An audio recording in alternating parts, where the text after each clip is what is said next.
There was a season in my life when things became so difficult. There was no foodstuff in our house, no money anywhere, and there seemed to be no hope of getting help from anybody. Humanly speaking, we had reached the end of ourselves, but sometimes, when you come to the end of yourself, that is where God begins to show himself. I looked at my wife, and I said, "Tonight, we are not going to ask God for anything. We are not even going to pray about our situation.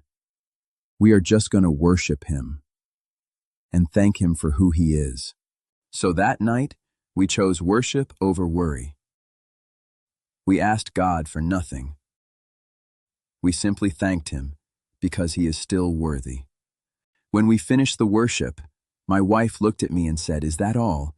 Is that all?" I smiled and said, "It is not how long we worship. It is the sincerity of our hearts before God."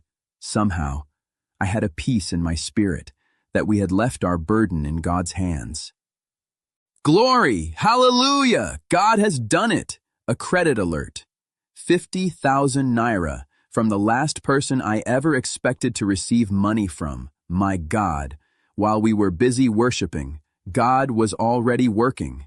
He had already made a way before we even asked. My friend, I don't know what you are going through today.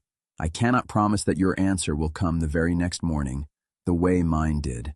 But I can promise you this: when you choose to worship God because of who he is, and not only because of what you need, your worship is never wasted.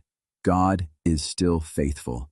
God still answers, and he is never late. If this testimony has encouraged you, share it with someone who needs hope today. And may the God who remembered me remember you. God bless you.